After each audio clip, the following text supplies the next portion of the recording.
Bueno, mi nombre es José Luis, me han presentado a una persona que quería conocer desde hace mucho tiempo, a Mariano, y siento la necesidad de que lo conozcáis también. Y hemos pensado una conversación, primero de 5 minutos muy breve, quedaros en el vídeo 5 minutos, ¿vale? Estos 5 minutos muy breves donde vamos a contar unas cosas muy condensadas. Y luego charlamos un rato de más cosas y ya si queréis, pues vais a tomar un café, vais a tomar una cerveza o os quedáis también con nosotros, lo que veáis. Mariano, ¿a quién quieres contar lo que vamos a hablar? Bueno, pues no sé, a alguien quizás como yo hace ya muchos años, ¿no? Alguien, por ejemplo, que empezara en esta profesión, que a lo mejor pensara lo mismo que yo pensé cuando empecé en ella, ¿no? Y es que no quería hacer exactamente lo mismo que veía en mis profesores cuando era alumno. En cierto modo, una parte del impulso de las cosas que uno ha hecho es tener cierta conciencia, cierta memoria, no de lo que quería hacer, ¿no? Sino más bien de lo que no quería hacer, ¿no? Aquellas prácticas, aquellas maneras de entender la relación educativa de un tiempo muy distinto a este, donde los profesores y los alumnos pues no teníamos el tipo de relación, los profesores no tenían el tipo de compromiso que yo esperaba que tenía que haber en esta profesión, ¿no? Ahí te respondo un poco. Entonces mi interlocutor debería ser un profesor, creo yo, ¿no? La persona que a mí me interesa contar estas cosas, que piense en su futuro de esa manera, ¿no? Que si probablemente su experiencia educativa no sea mejor que la que yo tuve, probablemente, porque lógicamente el tiempo ha pasado y ese profesor joven habrá tenido un sistema educativo del que quizás deba renegar menos, pero que tenga la ilusión por hacer cosas que no ha hecho o no ha vivido en el aula como alumno. Sí. Y para que la gente te identifique y se pueda identificar contigo e incluso pueda conectar contigo en un momento dado, porque es fácil a través de tu presencia en las redes sociales, etc. Sí. ¿Cuál es la pregunta que te representa? Porque si tú cuentas cuál es la pregunta que te representa, es fácil que gente te pueda descubrir. La pregunta es, no sé, el espíritu crítico, el plantearnos las cosas de un modo distinto, el reflexionar, el no repetir lo que ya hemos hecho en el pasado, sino sobre todo abrir horizontes nuevos. Eso tiene mucho que ver con la cultura. Es decir, de alguna forma, si algo que a mí me interese no es solamente la ciencia, sino la cultura científica, no es solamente la cultura científica, sino la cultura en carácter general, ¿no? Con carácter general. Entonces, la pregunta por la cultura y la conexión entre la educación y la cultura creo que es lo más relevante. Hay gente que quiera pensar y hacer pensar a su alumnado. Creo que es que de otro modo no puede ser. Educar es, en cierto modo, guiar, conducir. La planta que se educa, que sube, con el tutor que sube, la palabra tiene la misma raíz, va siendo acompañada hacia un crecimiento. Entonces yo creo que la labor del profesor, que en cierto modo es también tutor, es esa guía que permite al alumno ir hacia un destino pues más humano, ¿no? Más crecer como persona, ¿no? ¿Y qué elementos de la respuesta más importante ha ido encontrando? Bueno, es la propia experiencia profesional. Por ejemplo, un elemento muy importante es que esas cuestiones, esas respuestas, esas preguntas nunca se pueden encontrar solo. Es decir, tienes que trabajar con otros. Es decir, el trabajo docente, aunque es verdad que los desempeñamos normalmente un individuo frente a un grupo, o mejor dicho, frente a muchos grupos, el profesorado de secundaria, ese es un trabajo que no se puede hacer en soledad, porque un centro educativo no es una suma de aulas, ni tampoco un profesional de la educación puede ser una especie de llanero solitario que descubre territorios, que explora él por sí solo. Por tanto, trabajar con otros, trabajar en equipo, compartir experiencias, generarlas colectivamente, en el fondo ha sido el modo en que yo he venido trabajando desde siempre y creo que es la única manera de hacerlo si es que no quiere uno pues pensar que va a descubrir el mundo por sí solo, una idea danista absurda, e incluso además no llegar a muy lejos, porque eso también, el trabajar con los demás evita las depresiones, los momentos de sinsabor, la sensación de que probablemente estés en un lugar que no era el que deseabas. Es decir, el acompañamiento me parece fundamental en esta profesión. Sí. Y es cierto que la profesión por sí misma no lo genera, es decir, puede ocurrir que uno pueda tener una buena socialización con compañeros, pero no educativa, una socialización para, no sé, para tomar el café, para compartir otras cosas que no sean lo relativo a la profesión. Y sin embargo la profesión la necesita, es decir, tenemos que trabajar acompañados, tenemos que trabajar en grupo, tenemos que trabajar con los demás. Entonces se puede decir más o menos que la primera acción, que no lo estoy formulando realmente como pregunta, porque además conozco un poco vuestra historia, ¿no? Me han contado un poco vuestra historia. Quizá la primera acción, una vez formulada la pregunta, fue la creación de un equipo. Sí, sí, es que yo cuando entré en esta profesión, bueno, por supuesto, cuando entras en la profesión es sumamente fácil relacionarte con los demás por razones de edad, pero enseguida esa relación se convirtió en una relación profesional. Es decir, vamos a hacer un grupo, esto es una cosa ya muy lejana, de hace muchísimos años, casi mejor no digo cuántos, formamos un grupo de trabajo con unas inquietudes compartidas. En aquel momento en España estábamos viviendo además la conciencia plena de que aparecía una nueva ley educativa, un contexto educativo que iba a ser probablemente el más transformador que habríamos tenido tenido en décadas. O sea, yo soy alumno de la Ley General de Educación, del BUP, del bachillerato, de la EGB, esa generación soy. Por tanto, viví como alumno el cambio de la Ley Moyano de 1857, que era el sistema educativo anterior, no había habido otro cambio normativo relevante en España, a la Ley del 70 como alumno. Y esa ley, implementada de una forma, bueno, pues aunque era una ley evidentemente casi hoy podríamos decir que progresista, con cierta intención de cambio, lo cierto es que la manera en que la vimos en el aula era una cosa verdaderamente extraña, ¿no? La forma en que se desarrolló coincidió además con un momento de un crecimiento generacional enorme, de una cantidad muy grande de personas que eran escolarizadas. Yo soy de la generación de aquel baby boom, y sin embargo cuando llego como profesor, pues ocurre que va a entrar la ley educativa que transformaba aquella ley en la que yo me había educado como alumno, la LOCSE, ¿no? Entonces yo creo que esa coincidencia de la aparición de un nuevo sistema educativo que nosotros como docentes podíamos estrenar, y la idea de que lo íbamos a hacer desde una edad joven, más o menos joven, y que además no teníamos el prurito de las personas que renegaban de todo eso, que miraban hacia el pasado, es decir, que en cierto modo casi querían regresar hacia territorios, a mi juicio, indeseables en la educación y en general en el país.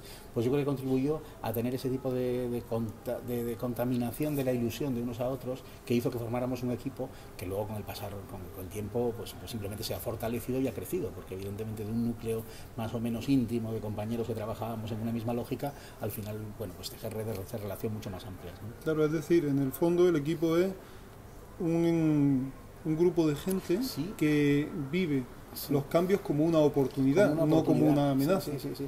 Con diferentes enfoques o como sea. Y no en la misma institución. Es decir, quiero decir que la relación que íbamos tejiendo tenía más que ver con la amistad y con la complicidad en la manera de entender la profesión, sí, que con el hecho de la circunstancia de un destino que te lleva a ser compañero en un departamento o en un centro educativo. Eso podía darse o no darse. Es decir, desde lugares más o menos separados, sí, se podía establecer esa comunidad de intereses que nos reforzaba. Una de las cosas que siempre recuerdo de algunos compañeros es que decían que ese espacio de compartir experiencias nos servía muy especialmente para reforzarnos, es decir, para no caer en el desánimo, para mantener la ilusión, ¿no?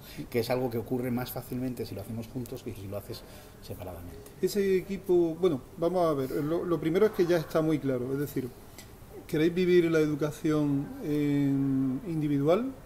Yo la he vivido en individual y no lo encuentro, no he tenido más remedio, no lo encuentro deseable. ¿O queréis vivirla en colectivo? Está claro, encontrar a aquellas personas que viven los cambios como una oportunidad, y hablad con Mariano. Estos 5, que no han sido 5, que han sido unos poquitos más, pero estos minutos iniciales ya están. Ahora vamos a conversar un poquito. Si alguien quiere profundizar en esto, os quedáis y vamos hablando. Y os quedáis para que nos vayamos encontrando, porque vamos a generar un punto de encuentro. Este vídeo va a ser el promotor de un punto de encuentro para todas aquellas personas que quieren vivir la educación con gente, no como experiencia individual, ¿no? El equipo, porque no es un grupo, es un equipo. Sí, lo llamamos grupo realmente, pero somos un equipo. Es un equipo. Es una entidad que coopera, que comparte, que es comunidad, claro, que tiene algo en común, ¿no? Claro. Que comulgamos incluso. ¿Ese equipo ha ido creciendo o se ha mantenido estable? Se ha mantenido, ha entrado y han salido personas, pero la verdad es que hay una parte de la relación que se convierte en una relación humana de amistad que hace que lo sólido de esto es un poco difícil explicarlo, pero hay una parte común que es la misma prácticamente desde hace muchísimos años. Sí, si bien tenemos muchísimas relaciones con la misma intensidad con personas que a lo mejor no nos vemos con tanta frecuencia, ¿no? ¿Y os habéis planteado ayudar a nacer a otro equipo? Yo creo que lo hacemos, aunque solo sea como ejemplo, aunque solo sea porque las cosas que hacemos son conocidas en otros lugares, sí, nuestra manera de estar en el mundo. Ya digo que contribuimos a otras, mejor nos integramos en otras redes de relación, y yo creo que de alguna forma todos hacemos eso, es decir, cada uno de los pequeños nodos que configuran redes de relación acaban contaminando para bien la relación con otros, ¿no? Y además nos aprovechamos de ello también, porque claro, nosotros como grupo, como personas, cada uno de nosotros hemos establecido relaciones con otras personas con las que compartimos intereses educativos, afanes educativos en España y fuera de España, que nos han fortalecido enormemente. Es decir, no somos los mismos ni seríamos los mismos si no tuviéramos esas redes plurales de relación. El equipo tiene un fuerte componente local. Sí, somos asturianos todos, somos asturianos, incluso no somos todos de la misma ciudad, pero sí nos reunimos habitualmente en Avilés. Pero el equipo tiene también una fuerte proyección muy grande, hacia el exterior. Sí. Es muy curioso porque, no sé si habéis dado cuenta, tenéis la estructura del cerebro. Sí. Que es una estructura de mundos pequeños hiperconectados, ¿no? Sí. No somos robots, somos inteligencia de otro modo. Claro, es generar inteligencia colectiva. ¿Cuál es el tamaño, para vuestra experiencia, razonable para un equipo local? Bueno, no lo sé, yo creo que no es replicable. O sea, Windelband, autor clásico, hablaba de lo nomotético, las ciencias naturales, y lo ideográfico, lo que ocurre una vez. Creo que nosotros estamos más bien en lo ideográfico. Es decir, a nosotros nos ha ajustado bien siempre trabajar en una comunidad humana pequeña que pueda reunirse para tomar un café antes de empezar una reunión y tomar una cerveza después. Y eso no puede hacerse con 20 o 30 personas. Eso es otra entidad en la que estamos también muy cómodos. Es decir, yo estoy muy cómodo en foros mucho más grandes. Pero hay una complicidad que se ha ido estableciendo durante los años en grupos que permiten esa relación, ¿no? Es decir, que la relación humana siga fluyendo además del trabajo, ¿no? Y en ese sentido, el tomar un café, el compartir espacios no solamente de trabajo, creo que es importante, ¿no? Es un descubrimiento, le vamos a poner nombre, le vamos a poner el nombre de regla educativa TRIP, los TRIP porque estamos en un hotel. Los equipos de trabajo deben tener el tamaño de una mesa de café grande. Es un descubrimiento, eso es así, ¿no? Y es la influencia de los bares en la educación, que no es pequeña, ¿no? ¿Qué problema queríais solucionar? Pues te decía al comienzo, era un problema en cierto modo práctico pero ilusionante. Es decir, aparecían nuevas asignaturas, nuevas materias, y no las vivíamos como un problema, sino como una oportunidad, lo señalabas antes, ¿no? Entonces, justamente aquellas materias que abrían horizontes hacia aspectos menos clásicos, disciplinarmente menos convencionales, las que tenían que ver con los valores, con las controversias, luego surgió CTS y demás, eran las que más nos atraían y las que más nucleaban nuestro trabajo. Es decir, que la ilusión por crear nuevos materiales, nuevas formas de relación en el aula, en esos contextos curriculares, yo a veces los he llamado espacios curriculares protegidos, porque realmente grupos como el nuestro han nacido en cierto modo al calor de los espacios no disciplinados. Yo siempre utilizo una expresión que es la de la disciplina de las disciplinas. La socialización de los docentes muchas veces está muy disciplinada en la lógica tradicional de la disciplina de las disciplinas, que hace que normalmente uno no piense mucho más allá de lo que ha vivido en cierto modo como alumno, porque antes te señalaba que había que, bueno, pues que de alguna forma impugnar, y lo que ha vivido también en la comunidad profesional en la que se integra. Además, esas disciplinas a veces tienen luego pruebas externas, acceso a la universidad y demás, que condicionan mucho lo que se puede enseñar. Entonces, los nuevos espacios, las asignaturas menos disciplinadas, aquellas materias que incluso a veces no estaban asignadas a una especialidad determinada, sino que eran más o menos fronterizos, para nosotros eran una oportunidad y siempre nos atrajeron mucho. De hecho, buena parte de nuestros proyectos, por los que más conocidos somos, probablemente tiene que ver con espacios curriculares híbridos, que luego, por eso los llamo espacios curriculares protegidos, porque son como pequeños viveros de experiencias innovadoras que luego ya sí pueden injertarse, pueden transferirse a espacios más convencionales, que en cierto modo se nutren de la innovación que es más fácil hacer en esos espacios a los que hay menos mirada institucional. Te comento una cosa. Un padre o una madre de mi tutoría le cuenta esto y no lo entiende. Ya. Pero bueno, yo no hablo ahora. Vamos a explicárselo, porque también... Estoy hablando con profesores. No solo vale, eso, bien, porque este vídeo lo va a ver también sí, gente que tiene que ver con la educación, ¿no? ¿Qué problema de la vida de su hijo le resolvéis? Es muy sencillo, el que mira, estéis en equipo. Nadie se va a la cama con los padres, lo que decías, los padres, cogiendo el libro de física, de química, de matemáticas, de historia de su hijo para leerlo gratamente. Eso no suele ocurrir. Los libros de texto de las asignaturas convencionales están pensados para una lógica que no es precisamente la del descubrimiento, la de tratar temas que sean socialmente relevantes, los de la vida. Se parece más a la Biblia, es decir, sin hacer valoración de eso. Pero el hecho es que se parece más a la Biblia que a la Entonces la vida tiene más probabilidades de entrar las controversias, los temas socialmente relevantes, los que luego con las décadas acaban incorporándose al currículo ordinario, pero tiene más probabilidades de entrar a través de esos espacios, bueno, antes se llamaban transversales, aunque a mí me parece que si son muy transversales y no tienen tiempo y espacio, es decir, no hay un espacio semanal donde se pueda, vamos, en el currículo donde se puedan tratar, la transversalidad acaba atravesando los centros a veces o acabó atravesándolos sin tocarlos. Es decir, que lo que no tiene tiempo escolar muchas veces acaba siendo devaluado, ¿no? Incluso aquello que no tiene el mérito suficiente como para ser evaluado, es decir, que reciba una calificación.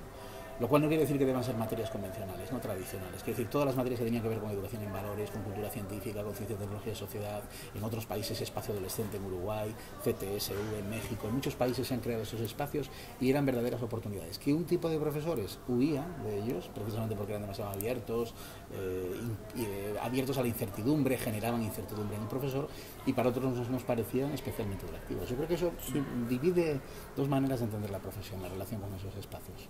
Yo, si estuviera viendo el vídeo, ya habría formulado un deseo.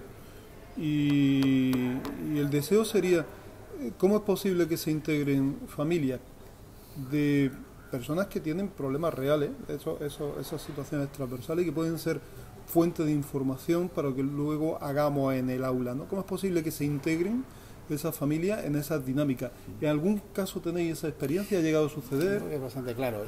En la medida en que el asunto tratado en clase tiene en cuenta o considera lo que ocurre en la vida afuera, es decir, el espacio doméstico es un lugar de investigación, por ejemplo, o la memoria de los abuelos es una fuente de información. O la parte laboral. O la parte laboral, todo ello. Porque la realidad... El alumno mismo, de alguna forma, conecta el espacio de aula con el espacio de la vida, el familiar, el de la comunidad y demás, sí. Ahí se produce esa oportunidad, que tampoco se trata, porque en esto es verdad que, bueno, podemos decir que es muy bueno que vengan los padres al centro, y a mí me lo parece, pero bueno, los profesores tenemos esta profesión, sí. Nos encargamos de los jóvenes y de los adolescentes, creo que debemos contar con las familias, pero no tanto como para pensar que los padres son una especie de profesionales de criar hijos, o sea, los padres, como todos los demás, tienen su trabajo y también deben poder confiar en la escuela para que de alguna forma se ocupe bien de la educación de sus hijos, lo cual no quiere decir que cuando llega a la mesa de la cena o cuando se está hablando de ciertos temas, pues resulta que haya puentes. Es decir, que determinada materia le suscitó una pregunta que va a llevar a casa y que de la casa vuelve al aula porque mi padre me dijo, porque mi abuelo,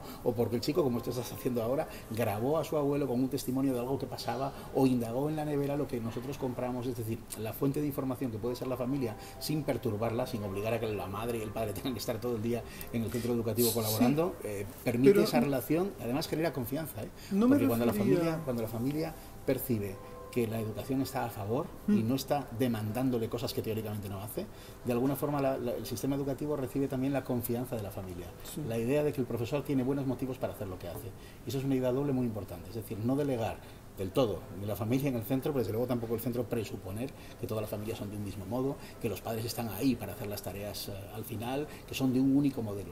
Las familias lógicamente son muy diversas y con eso tenemos que contar los profesores. Sí, no me refería tanto a que las familias intervengan, porque es verdad que la gente que está preparada para intervenir en el aula, no sobre un niño, sino sobre un colectivo y con unas determinadas técnicas, el agente docente, pero sí que las familias ayuden a plantear problemas reales, me explico. Los docentes vamos a darle las vueltas que queramos. Fuimos al instituto, después fuimos a la universidad y después volvimos al instituto. Hemos conocido relativamente poco, ¿no? La aportación de la familia la veía como un elemento que puede ser muy interesante, sobre todo cuando estáis realizando esos contextos transversales como espacio educativo, esas situaciones. ¿Habéis tenido experiencias en esa línea? Sí, pero son incidentales, es decir, no partimos de ese presupuesto, porque si partiéramos de ese presupuesto, es que hay que tener en cuenta que muchos de nuestros alumnos no tienen la familia que tiene en la cabeza el profesor cuando hablamos de familia. Entiendo. Siempre estamos imaginando un modelo de apoyo, un modelo de familia estructurada de una cierta manera, y detrás puede haber familia, no haberlas, de maneras muy distintas, y todas y además forman parte de la experiencia. O sea, nosotros educamos a personas que suelen vivir en ámbitos más o menos privados, que se parecen a aquello que tradicionalmente se llama familia. Pero desde luego yo creo que la institución educativa y cada profesor tiene que reconocer la inmensa diversidad, aprovecharla enriqueciendo, pero no presuponer absolutamente nada. Es más, incluso creo que también tenemos que trabajar sin red, o sea, contando con que no va a haber nadie al otro lado también. Es decir, con que es posible que trabajamos en contextos donde a lo mejor en un determinado ámbito el alumno la mejor oportunidad de ser querido, de ser tenido en cuenta, a lo mejor no la está teniendo en su casa, la está teniendo en el centro educativo. Y eso hay veces que los centros educativos lo olvidan, y añorando o queriendo o deseando, además añorando una cosa muy extraña, porque el modelo de familia que a veces se añora es un tipo de familias donde las lógicas de poder no creo que nos parecieran tan deseables. Es verdad que podían generar un alumno cómodo, como a lo mejor nosotros lo éramos cuando íbamos al aula, que teníamos un modelo de familia y un modelo de sociedad que generaba unas maneras de relación que eran cómodas para el profesor, pero evidentemente eso no es lo propio de una sociedad democrática, de una sociedad avanzada, de una sociedad plural y diversa, como corresponde. No me refería tampoco a contextos ideales, sino contextos muy reales, donde los alumnos y sus familias nos cuenten cuáles son los problemas que están viviendo, internos o laborales o sociales. Sí, fíjate, hay una cuestión que creo que conviene además reivindicar de una forma muy nítida. Yo cuando estaba hablando todo el tiempo, he hablado aquí de los espacios curriculares protegidos, estoy hablando de un profesor que es especialista en una determinada especialidad, que es más o menos afín a los territorios fronterizos y demás. Pero siempre estamos hablando en secundaria, particularmente desde una materia. Claro, los alumnos y las personas no están cortadas por materias escolares, es decir, es el mismo alumno en todos los lugares. Y el centro educativo no es solo la suma de unas materias, este es un elemento clave. Ahí la labor principal de la relación con las familias, de la vertebración del sistema, de introducir aceite en el mecanismo que permite que todo se engrase y todo funcione bien, es la labor tutorial. Y ahí hay una figura, debe haber una figura en todo equipo docente que sea un verdadero tutor en el sentido que antes señalaba, de todos y cada uno de los alumnos. Y ahí es donde el nexo con la familia es cotidiano. Es decir, claro, yo en todo este tiempo estaba hablando de mi labor como profesor de determinadas materias, pero yo he sido tutor muchísimos años de un grupo de alumnos. Y ahí la relación con la familia, el nodo que se produce con el centro es crucial. Y además debe ser así. Es decir, a mí no me parece que las familias tengan que estar llamadas, exigidas, preguntadas por 10 profesores distintos. Un alumno secundario en España puede tener 8 o 10 asignaturas. No tiene sentido que la familia es dependiente de las demandas de cada uno de 8 o 10 profesores. Para eso existe un nodo crucial que sabe hacerlo además, que sabe relacionarse con ellos, que conoce los problemas de la familia y que además sabe manejarlos adecuadamente. Porque yo como profesor a veces no tengo que saber todo lo que corresponde a las familias. Si el tutor sabe hacer su labor, sabrá qué cosas debo saber y qué cosas no debo saber. Y conviene que no sepa incluso.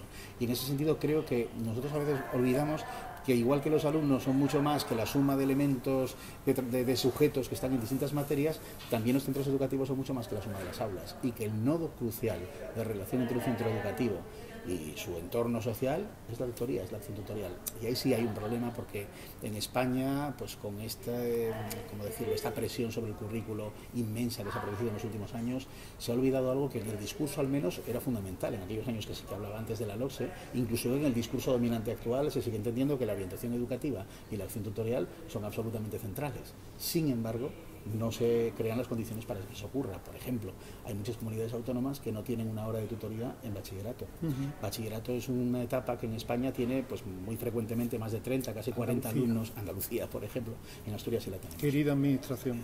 Entonces, 30 y tantos alumnos, muchos de los cuales entran en bachillerato, algunos de ellos llegan a la privada, con muchísimos problemas, donde hay además menos recursos para la atención a la diversidad de los que suele haber en la ESO. Y en ese sentido, por ejemplo, el bachillerato, por poner ese nivel, pero también la ESO, el hecho de que no haya espacios y tradiciones para trabajar en la acción tutorial hace que haya un déficit importante. Por ejemplo, donde yo trabajo, la acción tutorial en bachillerato es igual que la ESO. El profesorado tiene espacio para la tutoría, tiene el mismo reconocimiento en mi centro educativo que el tutor de la ESO. Y es muy, muy importante, el número de horas que tiene en Asturias el reconocimiento de la labor tutorial es grande. Y creo que ahí es uno de los elementos de diferencia en el éxito de los sistemas educativos. La responsabilidad del centro en la acción tutorial, en la tutela y la conexión con las familias, que se establece no por cada una de las materias, que no somos agentes de demanda familiar, sino por ese que debe vertebrar toda la relación, que es el tutor. Vamos a volver un poquito para atrás y os pido disculpas por una razón, porque es que me gusta oír a Mariano, no le estoy interrumpiendo, porque me gusta oírlo, pero es verdad que a vosotros lo que os interesa es la cuestión de hacer equipo. La cuestión quizá hablemos un día de la parte de tutores y todo eso. También pero para hoy la acción deberíamos... tutorial, También para la acción tutorial requiere equipo, no es un trabajo solitario en absoluto. Sí. Lo que pasa es que estamos hablando de cómo profesores que ahora mismo están en una situación de cierto punto de soledad pueden convertirse en equipo, ¿no? Entonces, quizá me gustaría volver un poco a esa línea, y es si el trabajar juntos hizo que aparecieran sorpresas que no esperabais. Sí, claro. Sí, es decir, trabajabais juntos, teníais una expectativa y de pronto aparecieron elementos que no esperabais. Elementos que además dependan de haber trabajado en grupo, que no sin duda. No se hubieran producido solos. Aisladamente, normalmente, pues los tiempos del trabajo, la continuidad de la atención no es la misma que si trabajas con otros y para otros. Es decir, si quedamos en hacer determinada unidad didáctica o terminar determinado material para dentro de un mes, pues si eso es un compromiso personal, lo acabas o no lo acabas, pero es un tema íntimo tuyo. Sin embargo, si has quedado con los compañeros, hay que acabarlo. Eso es una cosa, perdón, eso, ahora sí voy a interrumpir un poquito. Eso es una cosa importante. Mucha de la gente que trabaja sola no logra terminar cosas. El trabajar en equipo te va a ayudar a terminar cosas. Si eres un profesor que quieres terminar o una profesora que quieres terminar cosas, hay que vivirlo en equipo.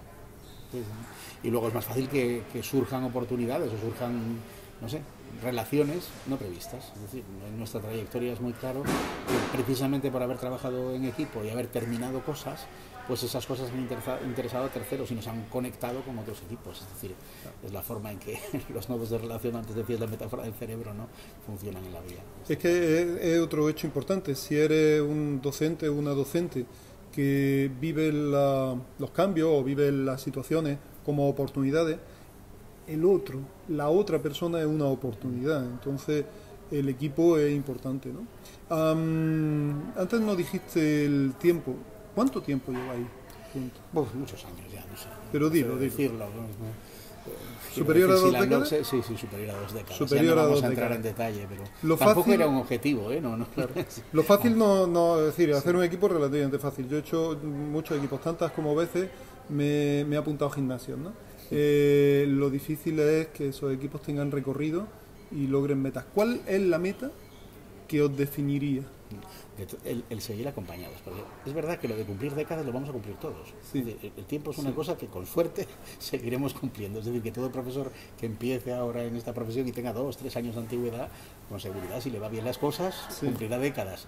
La cosa es como las cumples, es decir, que de alguna forma cuando mires atrás tengas una trayectoria que las décadas sean una oportunidad para lograr metas. ¿Y cuál no sería? las mismas, tampoco se trata de decir aquello que estábamos pensando hace 20 años, que sea lo mismo que pensamos ahora como si fuera una religión, no, ni las únicas personas.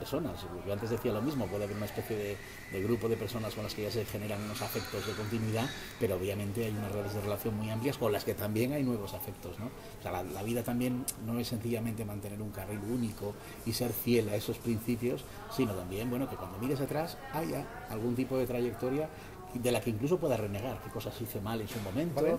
Qué cosas ahora creo que hago mejor. Genial, entonces me das la oportunidad de reformular la pregunta.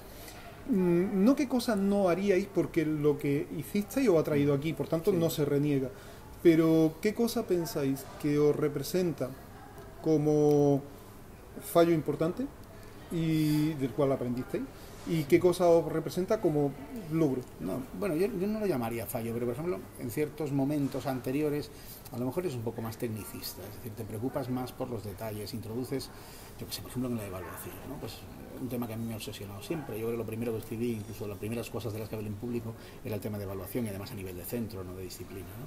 Y es posible que como eso es un tema que obsesiona a todo el mundo y obsesiona a la inspección educativa y a todos los sistemas y demás, pues acabas introduciendo elementos demasiado tecnicistas en la evaluación, lo compliques demasiado. A ver, evaluar solo significa dar valor. Hay una especie de cascada de cosas, evaluar es dar valor se puede hacer evaluando y acaba conduciendo también a cuantificando y a calificando. Fíjate que 4 verbos, ¿no? Valorar, evaluar, calificar y cuantificar.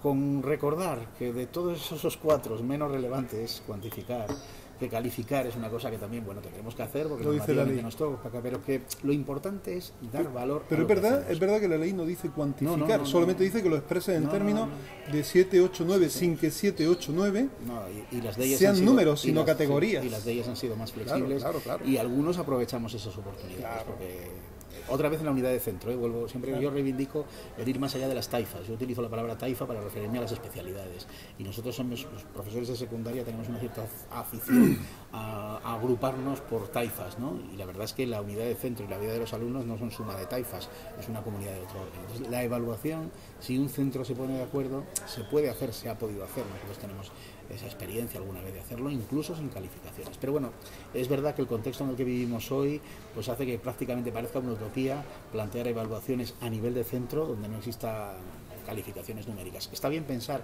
en esos modelos y además saber que en algún momento lo hicimos, ¿eh? Claro. Es decir, en algún momento vivimos eso. Pero en todo caso, ya que me preguntabas cuáles serían las cosas de las que, bueno, pues yo creo que aliviar todos los elementos tecnicistas que hagan que una acción educativa no sea sostenible, porque lo que es importante es no hacer innovaciones que las hagas una vez, que duren un año, que se publiquen en un libro, pero que luego no vuelvas a hacerlas, sino hacer cosas que se instalen en el sistema curricular ordinario. Es decir, ¿de qué te sirve tener una buena unidad didáctica que la vas a usar en octubre si luego el resto del curso vas a seguir con el libro de texto, la práctica normal? Tienes que tener herramientas que permitan hacer acciones sostenibles. Por eso lo del trabajo en equipo. Tenemos demasiadas materias, tenemos demasiado trabajo para hacerlo heroicamente en solitario. ¿Habéis tenido la experiencia de cambios erráticos? ¿Habéis sufrido esos cambios erráticos?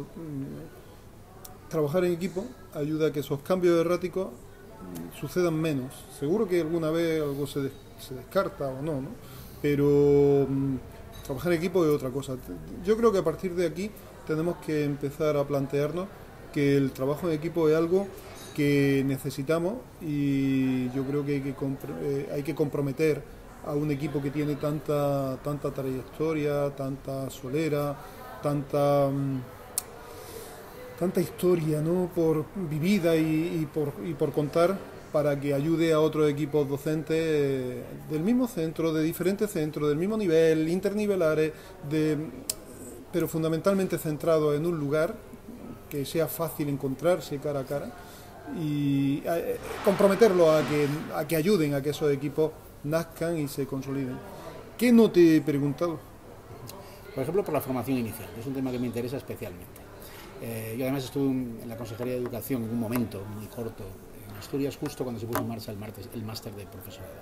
Y es un tema que me interesa mucho porque así como será difícil que recordemos cuál fue el último examen que hicimos en el grado, en la licenciatura, qué tema tratábamos en las últimas asignaturas, no será raro que todos recordemos cómo fueron nuestras primeras experiencias en el primer centro educativo donde trabajamos.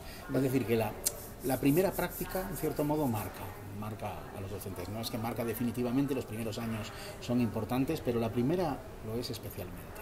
Y otra vez esto de las oportunidades normativas. Nosotros durante décadas tuvimos un sistema de formación inicial en secundaria que debía ser reformado, el famoso CAP a cargo de los ICE, y iba a surgir una cosa nueva, que era el máster de profesorado, y la verdad es que ocurrió un poco como muchas reformas. Llegan, son oportunidades y a veces se dejan pasar.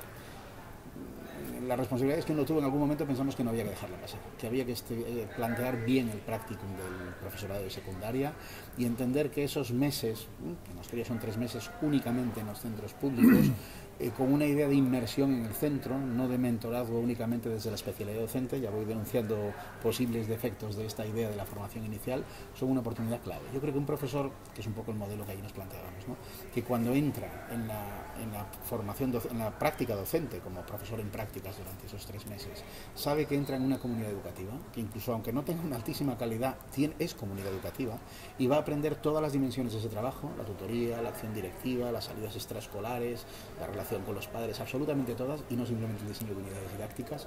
Es una oportunidad clave, y eso sí que lo podemos hacer todos los profesores que tenemos cierta edad, que por tanto vamos a poder tutelar a jóvenes en formación que están haciendo el practicum del máster de profesorado, y ahí tenemos una oportunidad para crear redes. Es decir, que no tomemos simplemente nuestra labor de tutela con el joven que llega con nosotros, sino que en nuestro centro educativo, si yo no tengo tutoría este año, plantee que esta persona va a entrar en la tutoría. Si yo no doy este año en un programa específico, pues va a entrar en él. Es decir, que tenemos a veces a nuestro alcance de manera muy fácil oportunidades para trabajar en equipo de manera imprevista y para hacer que la primera socialización de los nuevos profesores sea una socialización enriquecida, no sea departamento didáctico, los 3 miembros del departamento didáctico, los 5 y la persona que le tutela, sino un lugar más amplio, un territorio que además trasciende al aula, porque obviamente las actividades complementarias extraescolares, las salidas de fuera del centro son cruciales, son fundamentales para la educación de los alumnos y también para la formación de los futuros profesores.